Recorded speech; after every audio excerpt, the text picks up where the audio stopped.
로마서 7장입니다. 6장에서 이제 영적 교리를 이론적으로 설명을 하다가 좀 어렵잖아요, 사실. 뭐 눈으로 보이는 것을 이야기하는 것도 아니고. 그래서 너희 육신이 연약함으로 이해력이 부족함으로 내가 사람의 예대로 말한다. 그러면서 율법과 이제 우리 그 관계, 성도, 그다음에 그런 것들을 이 세상 법을 들어서 설명을 합니다. 그게 뭐냐면 부부 관계를 가지고 이야기를 합니다. 사실 우리가 창조 원리나 또는 하나님과 우리의 관계를 볼 때요, 신묘막측한 거죠. 어떻게 우리가 딱 뭐다 하고 보이게 똑부러지게 설명할 수 없습니다. 저뿐이 아니고 여러분도 그렇고 또 성경도 그렇습니다. 사도 바울도 그랬습니다. 그래서 구태여 얘기를 하자면 하나님과 우리의 관계는 마치 부부 관계와 같다. 그 비밀이 참 크다. 그렇게 다른 서신서에서 얘기한 걸 봤는데요.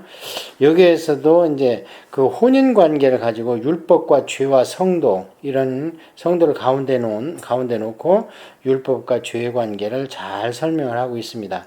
그러니까 우리의 실제 생활이나 무슨 우주의 조직이나 운행 원칙들이 전부 어떤 비밀한 것이고 하나님의 과학과 하나님의 수학이 있습니다.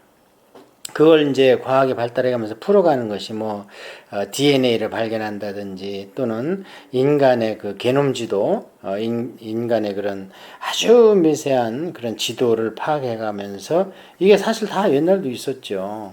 그러니까 하나님께서 우주를 만드시고 무에서 유를 만드신 건 사실입니다. 그건 사람의 입장이죠. 하나님께서 어떻게 이렇게 근거 없이 무엇을 만들지 않습니다. 하늘나라에서의 과학으로 모든 것이 다 설명이 될 겁니다. 우리의 이해의 범주를 벗어나는 거예요. 그런데 과학자들은 하나님을 증명할 수 없고, 그렇다고 해서 하나님이 안 계신다. 그 아주 잘못된 얘기입니다. 왜냐하면 과학으로 신앙을 증명할 수 없습니다. 신학은 과학을 뛰어넘는 거기 때문에 그렇습니다. 자, 그래서 부부관계, 혼인관계를 설명하는 부분을 한번 설명을 하겠는데요. 형제들아, 내가 법하는 자들에게 말하노니 너희는 그 법이 사람이 살 동안만 그를 주관하는 줄 알지 못하느냐? 여기에서 법은 꼭 율법만을 얘기하지 않죠? 세상 법도 그러죠. 노무현 대통령도 그랬고 또 요즘에 죽은 그 국회의원도 검사가 고소를 하려고 했는데 본인이 죽었어요. 그러니까 고소 대상자가 없습니다. 그러면 그 모든 사건들이 끝납니다. 왜냐하면 법이 죽은 사람을 주관하지 못합니다. 이게 그 얘기거든요. 그래서 남편이 있는 여인이 그 남편 생전에는 법으로 그에게 매인바 되나 만일 그 남편이 죽으면 남편의 법에서 벗어나느니라. 이 남편의 법이라는 것이 이제 남편이 만들었던 법을 이야기하는 게 아니고 부부가 둘 다 살아있다면 그 중에 한쪽이 다른 이성을 만난다면 그것은 법에 걸리죠. 간음죄, 간통죄 그랬습니다. 이것을 참 우리 세대까지 잘 이해하는데 이제 큰일 났습니다. 한국에도 이 간통죄가 없어져 가지고 앞으로 2, 30년 후에 아이들은 이게 무슨 세상에 그 남편의 법에 옥매인단 말이야 하고 또 딴소리 할 건데 큰일 났습니다. 세상이 얼마나 더러워지고 있는지. 어쨌든 이 로마 시대나 오늘날 우리 세대까지 정상적으로 부부간이 살아있다면 그 중에 하나가 다른 이성과 바람을 핀다면 그것은 죄에 해당이 됩니다. 그러므로 만일 그 남편 생전에 다른 남자에게 가면 음녀라. 그러나 만일 남편이 죽으면 그 법에서 자유롭게 되나니 다른 남자에게 갈지라도 음녀가 되지 아니하느니라. 이것은 이제 구약의 율법에 레위기에 확 명문화돼서 나온 건 없지만 레위기의 그 부부관계 율법을 잘 추론해 보면 이건 레위기의 법 취지에 법 정신에 맞는 얘기고요. 우리 그 사회의 형법에서도 이것은 큰 죄였습니다. 그러므로 내 형제라 너희도 그리스도의 몸으로 말미암아 율법에 대하여 죽임을 당하였으니 이는 다른 이 곧 죽은 자 가운데에서 살아나신 이에게 가서 우리가 하나님을 위하여 열매를 맺게 하려 함이니라. 이게 무슨 얘기냐면요. 내 형제들아, 성도들이죠. 그러니까 예수 그리스도의 대속을 믿는 사람들입니다. 그래서 우리가 6장에서 본 것처럼 그리스도를 믿는다는 것은 십자가에서 내가 죽는 겁니다. 그냥. 그러니까 죽었는데 어떻게 죽은 자에게 죄나 율법이 무엇을 언도할 수 있습니까? 예. 그래서 우리는 그리스도의 몸으로 말미암아 율법에 대해 죽었습니다. 왜냐하면 예수 그리스도께서 율법을 다 지켰기 때문에요. 율법이 예수님을 주장할 수가 없습니다. 이제 좀 더 공부하면 알겠지만 율법이 주장한다는 것은 우리 안에 숨었던 죄라는 놈이 나와서 우리를 죽여버리는 거거든요. 그러니까 율법을 다 지킨다면 죄라는 놈이 우리 안에서 살아날 기미가 없습니다. 전혀. 그래서 예수님과 우리가 십자가에 못 박혔다는 것은 우리는 율법을 보면서 죄를 졌지만 예수 그리스도께서 그 죄를 대신 지고 십자가에 돌아가셨습니다. 본인은 죄가 없기 때문에 다른 사람이 죄를 대신 지고 그 대가로 죽음을 당하신 거예요. 이게 그 얘기입니다. 그러니까 우리가 죽은 겁니다, 사실. 그래서 육신의 나는 법적으로 죽었습니다. 세례를 받으면서 예수 그리스도를 시인하면서 다른 이고 죽은 자 가운데 살아나신 이것도 예수님이십니다. 이렇게 한 이유는 뭐냐? 죽어야 살아나고 부활하여 천국과 하나님 옆에 앉으니까 그렇게 예수님께서 예수님과 함께 우리가 율법에 대해 죽은 것은 우리가 이제 예수님의 부활에 동참해서 결국에 천국에 입성하기 위한 거 아니냐? 그것은 얘기고요. 우리가 육신에 있을 때는 율법으로 말미암은 죄의 정욕이 우리 지체 중에 역사하여 우리로 사망을 위하여 열매를 맺게 하였나니. 이제 육신이라는 것은 이제 한쪽에다 써놓으세요. 이 헬라 사상에는 영혼육이 반드시 있습니다. 헬라 사상뿐이 아니고 히브리 사상에도 영혼육이 반드시 있습니다. 그래서 히브리 사상이라는 거, 헬라 사상은 이제 그 세계사를 이끌어온 두 사조의 그 사상계의 큰 두 축이잖아요. 그래서 이 히브리 사상에도 우리가 성경을 잘 보면 영혼육이 있습니다. 근데 헬라 사상이라는 것은 인간은 무엇인가 아닙니까? 결국에. 그래서 인간은 무엇인가 했던 게 이제 철학 아닙니까? 철학의 끝에 가면은 이드라는 게 있어가지고 영혼육을 혼과 육을 구분합니다. 근데 영은 뭔가 있는 것 같은데 명확하지 않다. 이게 이제 철학의 한계죠. 그래서 철학의 끝은 신학의 시작입니다. 사실. 그래서 우리가 성경을 제대로 알고 성경에서 얘기하는 인간론을 본다면 우리는 철학을 이미 통과한 거다. 그것은 뭐 학문적으로 어떻게 누가 무엇을 주장했고 뭐 어쩌고 이런 건 우리가 모를 수 있지만 그러나 인간이 무엇인가에 대해서 우리가 영혼육의 구조는 이미 성경에도 그렇게 기록이 알 수 있습니다. 그래서 이것을 알아야 신약 성경을 잘 이해할 수 있습니다. 그러니까 여기서 보면은 이제 육신에 이런 얘기가 자꾸 나옵니다. 그래서 이제 그 육신에 있을 때는 율법으로 말미암아 죄의 정욕이 이게 뭐냐면 이제 우리가 그 영은 이제 보통 퓨누마라고 그럽니다. 그리고 홍은 이제 푸시케라 그래요. 육은 사르크스라 그래요. 사르크스.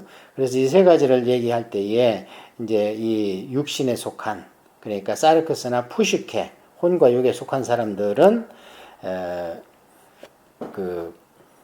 우리를 그 안에서 생활한다면 결국 우리는 죽습니다. 그래서 죄의 정욕이 우리 지체 중에서 역사를 하고 힘을 냅니다. 그래서 끝내는 우리를 죄를 지켜서 사망으로 끌고 가지요. 자, 이제는 우리가 얽매였던 것에 대해 죽었으므로 율법에서 벗어났으니 이러므로 우리가 영의 새로운 것으로 섬길 것이요 율법 조문에 묵은 것으로 아니할 것이라. 이게 신약입니다. 이게 이제 무슨 얘기냐면요. 구약 사람들은 하나님을 어떻게 섬겼습니까? 레위기를 중심으로 해서 섬겼습니다. 근데 그것이 그대로 섬길 수도 없었고 사실은 너무 힘드니까 섬기기를 포기했었죠. 그러다가 이제 히브리인들이 이스라엘이 망해버리고 바벨론 포로로 잡혀고 그랬는데요. 신약에는 어떻게 되느냐? 이 결론이 그겁니다. 이제 율법에 대해서는 우리는 율법이 우리를 주장하지 못합니다. 왜냐하면 십자가에서 예수님과 함께 죽었기 때문에. 그래서 결론이 무엇이냐? 이제 우리는 신약시대 성도는 율법에 대해서 죽었으므로 율법에서 벗어났습니다. 자, 그러면 우리가 하나님을 어떻게 섬겨야 되느냐? 영의 새로운 것으로 섬깁니다. 이것이 예수님이 그 우물가에서 여인과 대화 중에서 야 이제는 이곳에서 섬기고 저기서 섬기고 그게 아니고 예루살렘도 아니고 여기도 아니고 어디냐면 우리가 영의 새로운 것으로 영과 진리로 섬길 때가 온다. 근데 바로 지금부터다. 이렇게 얘기했잖아요. 그래서 이제 성령으로 섬기는 겁니다. 우리가 그 대신 율법의 조문에 묵은 것을 아니한다. 이게 이제 구약을 얘기하는 거 아닙니까? 그러니까 이건 쉽게 얘기하면 오늘날 우리 신약 성도는 이제 문자적으로 기록된 구약 성경의 레위기를 통해서 하나님을 섬기는 것이 아니고 예수 그리스도와 대속으로 레위기를 완성했으므로 우리는 거기에 연합하여 새로 오신 연합한 자에게 주시는 선물이 성령인데 그 성령과 우리 영이 더불어 새로운 방법으로 하나님을 섬긴다. 이 얘기를 하고 싶은 거예요. 이 결론입니다. 자, 아주 결론이 명확하게 났습니다. 근데 문제가 생겼습니다. 왜 문제가 생겼냐면 그 율법은 어떻게 된 거냐? 이게 문제가 남죠. 아, 그럼 신약성도는 율법 필요 없네. 이제 이렇게 얘기하기가 쉽습니다. 아, 그냥 성령 안에서 섬기면 되지. 율법을 우리가 알아서 뭐하며 구약을 왜 공부해야 돼? 이제 이렇게 얘기하는 것들이 율법 폐기론, 도덕적 조문 폐기론 이런 자들인데요. 그건 말이 안 되는 소리입니다. 자, 이제 왜 그런지 한번 봅니다. 자, 그런즉 우리가 무슨 말을 하리요? 자, 그렇다고 이제 사람들이 이런 말 한다는 겁니다. 그러면 율법이 죄냐? 그럴 수 없다. 율법으로 말미암지 않고는 내가 죄를 알지 못하니 곧 율법이 탐되지 말라 하지 아니하였더라면 내가 탐심을 알지 못하였으리라. 아, 여기 지금부터는 이제 죄라는 게 많이 나옵니다. 그래서 이 죄는요, 지금부터 우리가 읽을 때에 어떤 추상명사로 읽으면 안 되고 어떤 인격체로 읽어야 돼요. 이게 사단이라고 읽으면 이해하면 더 좋습니다. 막 살아난다, 죽는다, 이런 표현이 많기 때문에 하는 얘기입니다. 어떻게 뭐 추상명사가 살아난다, 죽는다 이런 표현을 할 수 있습니까? 그래서 죄의 인격화를 이제 전제로 해서 지금부터는 설명을 하겠습니다. 자, 그래서 이제 사람들이 그런다는 거예요. 아, 그러면 율법이 잘못됐네? 그럼 율법이 죄네? 예, 그러면은 그 율법 필요 없네? 이렇게 얘기를 하니까 그렇지 않다. 그렇지 않다. 율법이 없으면 죄를 알지 못한다. 예를 들어서 율법이 탐내지 말라 이렇게 얘기를 기록하지 않았다면 탐심이 죄라는 걸 우리가 알지 못합니다. 자, 그렇다고 탐심이 없습니까? 탐심은 있습니다. 죄입니다. 죄라는 거를 인식을 안 한다는 거예요. 죄는 있지만 죄라는 걸 인식을 안 한다는 거예요. 그 얘기는 뭐냐면 죄가 우리 안에서 주장을 못 한다는 겁니다. 근데 그 결과가 사망인 것은 뻔한 사실이죠. 그 우리가 5장부터 공부했잖아요. 율법이 있기 전에도 어떻게 죄로 정하지 않았는데 왜 사람들이 다 죽었냐. 그걸 봤을 때에 아담의 선악과를 따먹지 말라 한 것을 어긴 죄가 유전됐다. 그게 원죄다. 그래서 사람들은 죄를 알지 못했지만 결국에 죽었지 않느냐. 그렇게 우리가 공부를 했잖아요. 자, 그래서 두 가지를 명확하게 해야 되는데 율법이 와서는 죄라고 명확하게 그 율법에다 기록해 놨습니다. 자, 탐심은 죄다. 그러므로 마땅히 사망에 이른다. 자, 그렇게 했습니다. 자, 그러면 어떻습니까? 이제는 율법 생기기 전에 탐심을 지은 자가 그것이 율법이 아닌 줄, 그게 죄가 아닌 줄 알고 지내다가 죽어서 지옥 가버렸어요. 근데 율법이 있고 나서는 이게 이제 죄라는 것을 알기 때문에 죄라는 놈이 우리 마음에 와서 송사를 합니다. 너 탐심했지? 너 도둑질했지? 너는 이제 죽었다. 그럼 어떻게 돼요? 우리의 양심이 쪼그라듭니다. 그리고 우리가 기진맥진합니다. 이게 그 얘기를 한 겁니다. 자, 그래서 율법이 탐내지 마라 했기 때문에 이제 우리가 탐심이 죄라는 것을 알았다는 거예요. 그 얘기는 다시 얘기하면 죄가 우리 안에서 움츠리고 있다가 힘을 못 쓰다가 율법이 들어오면서부터 우리 안에서 이제 막 살아났다는 거예요. 율법 때문에 봐라, 너 뒤졌지? 하면서 살아나서 우리를 주장한다는 겁니다. 그러나 죄가 기회를 타서 계명으로 말미암아 내 속에서 온갖 탐심을 이루었나니 이는 율법이 없으면 죄가 죽은 것입니다. 자, 그 얘기죠. 자, 죄가 기회를 타서 계명을 말미암아 그 얘기입니다. 죄가 가만히 있으니까 딱 이제 모세 율법에 탐심이 죄다는 게 딱 명문화 되니까 그걸 가지고 들고 일어나서 탐심을 일으키는 자마다 막 주장한다는 거예요. 자, 전에 율법을 깨닫지 못할 때에는 내가 살았더니 계명의 이름에 죄는 살아나고 나는 죽었도다. 이게 바로 그 얘기입니다. 그러니까 얼마나 제가 지금 쉽게 설명을 합니까? 생명에 이르게 할 그 계명이 내게 도리어 사망에 이르게 하는 것이 되었도다. 이게 율법이잖아요. 무슨 얘기냐면 하나님께서 율법을 준 것은 이스라엘 백성들을 살리기 위해서 준 겁니다.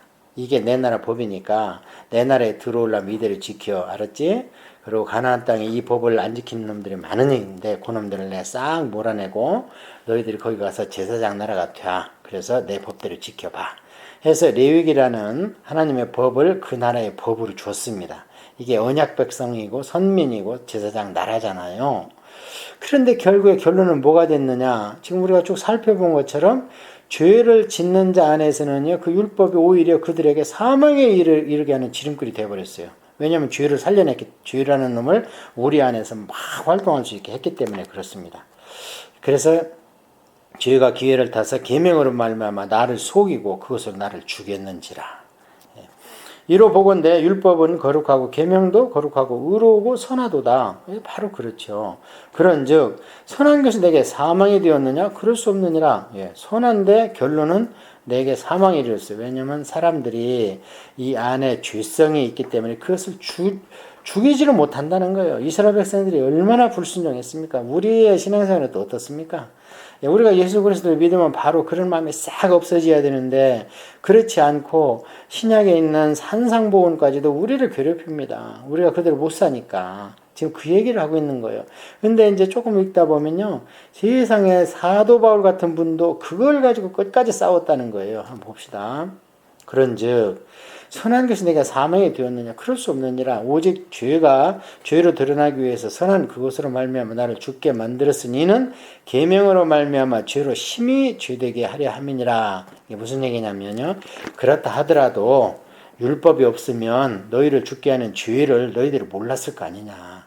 율법이 있기 때문에 그런 못 지켜서 죽는 건 너희 책임이지. 율법 자체는 얼마나 거룩하고 의롭고 선하냐. 그래서 죄를 밝히 드러내야만 이 죄가 죄인 줄 알고 너희 중에 몇이라도 죄를 안 짓지 않느냐. 그 얘기를 하는 겁니다. 그래서 율법의 제정 목적과 주신 목적이 하나님의 선한 뜻이었다. 자, 그런데 결론은 그렇지 못했잖아요. 우리가 율법은 신령한 줄 알거니와 나는 육신에 속하여 죄 아래 팔렸도다. 이게 결론입니다. 율법은 아주 신령한데요. 우리는 육신, 이 사르크스에 속해가지고 계속 혈기내고 세상 방법 따라가 우리도 모르게 그렇게 됩니다. 그래서 결국 죄 아래 팔려버립니다. 그래서 선하게 주신 율법이 오히려 우리를 죽여버리는 결과가, 율법 자체는 신령하지만 우리한테 적용된 결과 우리는 오히려 죽고 말았습니다. 내가 행하는 것을 여기 내가에다 줄치세요. 이제 이렇게 해서 일반적으로 딱 사실을 얘기한 뒤에 바울이 자신을 돌아봅니다. 그러면서 지금까지는 우리 하고 교리 공부를 시켰는데 지금은 나는 어떤가 하면서 사도 바울이 이제 이야기를 합니다. 지금 사도 바울의 그런 영적 투쟁 상태를 우리가 엿볼 수 있습니다. 자, 로마서를 썼을 때는 사도 바울께서 1차, 2차, 3차 전도행을 다 마쳤습니다. 10년 내지 12년 동안. 그러고 부름받은 뒤에는 거의 한 30년 가까이 됩니다. 20년 이상이 됩니다. 자, 그런데 지금 사도 바울의 상태가 어떠냐면 내가 행하는 것을 내가 알지 못하노니 곧 내가 원하는 것은 행하지 아니하고 도리어 미워하는 것을 행함이라. 지금 이런다는 거예요. 사도 바울이. 자, 현재 사도 바울의 이제 마음에서 일어나는 그런 영적 투쟁입니다, 이게. 그래서 우리가 영적 전쟁이 불교나 모슬람이나 힌두와 싸운다. 그거는요. 영적 전쟁의 가장 그 마지막 단계고요. 중간 단계죠, 사실은. 마지막 단계는 이제 그 사단의 세력과 영적으로 대립하며 싸우는 것이고, 중간 단계는 그 사단의 그런 세력하에 있는 어떤 국가의 형태나 이런 데가 대항하는 거고, 첫 번째 그런 영적 전쟁을 수행하기 위해서는요, 내 마음속에 일어나는 영적 전쟁을 수행해서 이겨야 됩니다. 그래서 마음과 마음을 지키는 자가 성을 지키는 장수보다 더 훨씬 더 힘들고 어렵고 셉니다. 자, 그래서 여기 보면은요, 사도 바울이 만일 내가 원하지 아니하는 그것을 행하면 내가 이로써 율법이 선한 것을 시인하노니. 왜냐면요, 지금 사도 바울이나 우리 성도나 저희도 마찬가지고요, 원하지 않는 것을 행할 때 있습니다. 그런데 그것을 이게 하나님과 내 양심이 원치 않는다는 걸 어떻게 알았습니까? 우리가 신앙생활 하기 때문에 더 센시티브하게 그걸 압니다. 그래서 하나님의 말씀과 예수님의 말씀이 선하다는 것을 우리 마음 안에 스스로 시인하는 겁니다. 자, 예를 들어서 우리가 조그만한 거 어떻게 피치 못하게 뭘 훔쳤다 이렇게 하면 예를 들어보면은요, 그게 죄라는 것을 우리 마음에서 굉장히 우리를 송사합니다. 그게 왜 그러느냐? 그 죄라는 것을 우리 성경을 가지고 있는 이 기독교적 세계관에서 이미 우리 안에 들어와 있기 때문에 그렇습니다. 자, 그래서 율법이 선한 것을 시인하는 겁니다. 마음이 막 불편하고 막 죽을 것 같고 그렇다면 이제는 그것을 행하는 자가 내가 아니요 내 속에 있는 거하는 죄니라. 예, 그러니까 이게 자, 내 안에 두 개가 있다는 거예요. 뭐냐? 진짜 하나님의 성령과 더불어서 역사하는 내 영이 있습니다. 그런가 하면 내 육신을 터전 삼아서 역사하려고 하는 더러운 사단의 세력이 내 안에 있다는 겁니다. 그놈의 이름이 뭐냐? 죄입니다. 그래서 죄를 인격화한다는 거예요. 자, 여기 보면은 이제는 그것을 행하는 자가 내가 아니고 내 속에 있는 죄인이라. 결국에 그런 행위를 하는 게 난데 왜 내가 아니라고 하느냐? 내 안에 두 가지 인격이 있다는 겁니다. 그래서 그것을 성화라고 하는 거예요. 우리가 내 속에 곧 내 육신에 선한 것이 거하지 아니하는 줄 아노니 원하면 내가 있으나 선을 행하는 것은 없노라. 내가 원하는 바 선은 행하지 아니하고 도리어 원하지 아니하는 바 악을 행하는도다. 참, 이게 얼마나 솔직한 얘기입니까 지금? 성도들한테 대목사님이 편지를 써서 설교를 하는데 이런 얘기를 하는 거예요. 만일 내가 원하지 아니하는 그것을 하면 이를 행하는 자는 내가 아니요 내 속에 거하는 죄니라. 자, 어떻습니까? 내 안에 두 인격이 있다는 겁니다. 하나는 하늘나라로 이미 법적으로 하나님 우편에 예수님과 함께 앉아있는 나. 그게 진짜 납니다. 그런데 아직도 내 안에 육신의 생각, 그것이 또 내 안에서 자꾸 세상으로 가는 그런 것을 자석처럼 끌어당긴다는 겁니다. 그러므로 내가 한 법을 깨달았노니 곧 선을 행하는 선을 행하기 원하는 나에게 악이 함께 있는 것이로다. 내 속사람으로는 하나님의 법을 즐거워하되 내 지체 속에 있는 한 다른 법이 내 마음의 법과 싸워 내 지체 속에 있는 죄의 법으로 나를 사로잡는 것을 보는도다. 이 위대한 사도도 이때쯤 됐는데도 가끔은 속사람이 진다는 겁니다. 이 육신에 거하고 있는 죄라는 놈한테 진다는 겁니다. 그러니까 오라 나는 곤고한 사람이로다. 이 사망의 몸에서 누가 나를 건져내랴. 자, 이게 우리의 신앙인의 솔직한 고백입니다. 우리 주 예수 그리스도로 말미암아 하나님께 감사하리로다. 그런즉 내 자신이 마음으로는 하나님의 법을 육신으로는 죄의 법을 섬기느라. 이게 구원받은 성도의 현재 상태입니다. 그래서 너무나 목사님이나 또는 신앙의 그런 지도자들한테 너무 큰 걸 바라면 안 돼요. 순간입니다. 넘어지는 것이.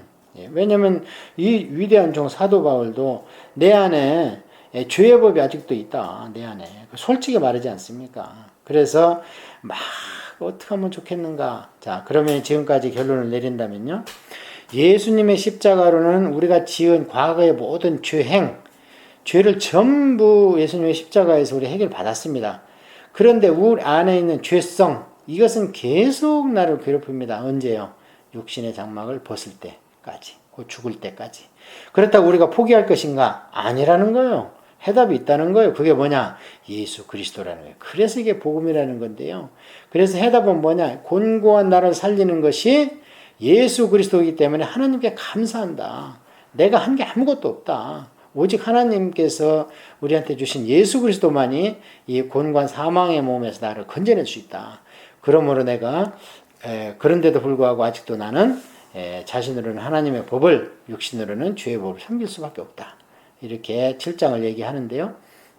이제 8장에 가면은요, 이 예수 그리스도의 우리의 그 해결자가 되신 예수 그리스도에 대해서요 자세하게 또 설명을 합니다. 그래서 로마서 8장은요, 이 8장을 향해서 우리가 달려왔습니다. 이게 최고의 복음과 구원의 금자탑입니다. 제 얘기가 아니고요. 위대한 청교도 신학자들도 그랬고 루터도 그랬고 로마서 8장은요 성경 중에 성경이라는 거예요. 그래서 우리가 예수 그리스도의 십자가에 머물면 안 됩니다. 로마서 8장은 무엇을 얘기하냐? 성령의 법을 이야기하기 때문에 예수 그리스도의 십자가 공로로 말미암아 받을 수 있는 성령의 법이 성도의 남은 생을 같이 책임진다. 이게 로마서 8장이기 때문에 성경 중에 성경이요 황금 면류관이라고 합니다. 로마서 8장을.